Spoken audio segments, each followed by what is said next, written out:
Welcome to Nevada Newsmakers. Samantha Stone in for Sam. This is Nevada Newsmakers. This is Nevada Newsmakers. Sam Shad on vacation. I'm Samantha Stone with a great power pundit panel, as we refer to them. Mike Bosma, managing shareholder of the Bosma Group. Derek Morse, consulting engineer, and Liz McMenamin, VP of the Retail Association of Nevada. Welcome all. Good morning. And on the heels of my interview with Dean Jerry Sepos of the UNR School of Journalism, the Reynolds School of Journalism, excuse me, I wanted to ask each of you just quickly a sentence or two. Start with you, Derek. Do you have a media pet peeve? Only one. If I could address only one, I think it's the tendency of the media to juxtapose experts who are highly knowledgeable in a subject with people who have absolutely no knowledge and give both their viewpoints equal weight, which I think does the public a real disservice. Mike? I would say to add on to that, the focus on celebrity as experts in these areas. We all know, Lady Gaga's perspective on the Arizona problem rather than experts' perspective on the Arizona problem. And Liz? Oh, and I like that.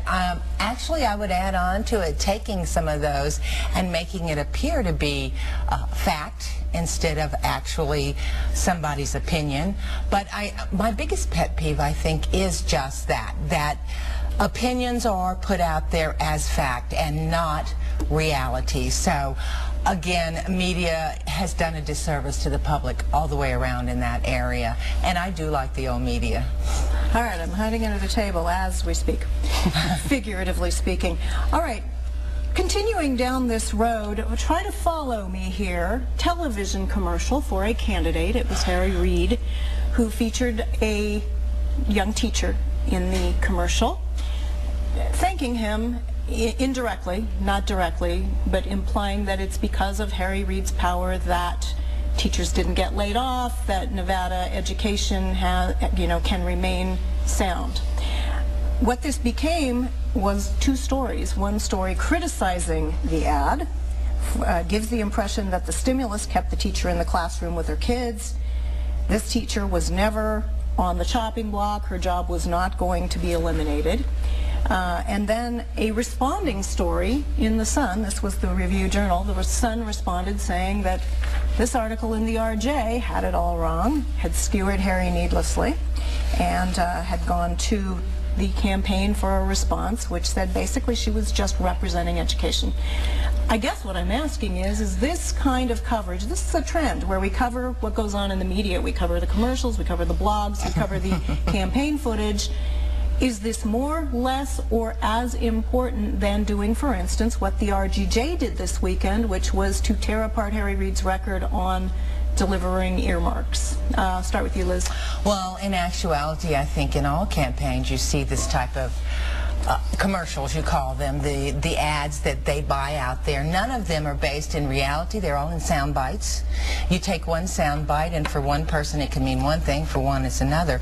I think maybe reality and the voting records is a lot more important, but the public sees these ads more than anything else. So they're basing a lot of their judgment calls, a lot of their voting on what they see out there, and a lot of money spent on that. And no, I don't like it. I would like to see more reality in some of these campaigns. Well, but I think, Samantha, what the issue is that you have the press picking this up as actual news when it's an advertisement, and there's this trend to kind of more toward advertorial type of advertising, so it kind of looks like a press release, and I think what the real issue is as they're investigating these things, and I think it's great to investigate the claims made in advertisements, particularly political ones, but to really get to lay out for the public, hey, here's what the issues are, and this is really what happened, not necessarily have an opinion one way or the other on it.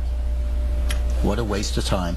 I mean, really, we only have so much time of the day to absorb media, to consume it, and to spend time analyzing a political ad, which everyone knows political ads are full of hyperbole and sound bites and all these other things, rather than devoting that precious time to giving some people, some real information, real factual information.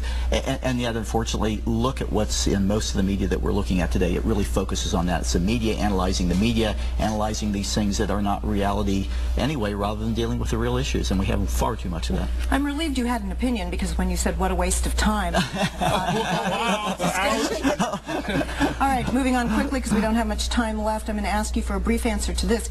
City of Las Vegas conducting living wage study. This came from the Associated Builders and Contractors newsletter this week.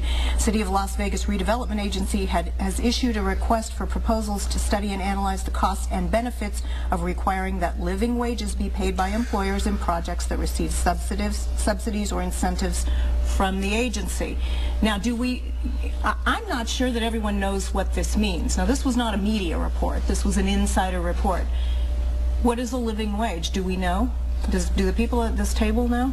I believe definitionally it's that standard above poverty in order to be able to make ends meet. And my real concern about that is every time these types of policies are enacted, we're stepping away from capitalism. We're stepping away from letting the market work and letting people have a skill set that they can get compensated for. And in this whole concept of, even what they did with minimum wage, there's tens of thousands of people out of work right now in the state of Nevada because of Nevada minimum wage. And that's a crime. That's where we have to leave it, unfortunately. Back in a moment on Nevada Newsmakers. Stay with us.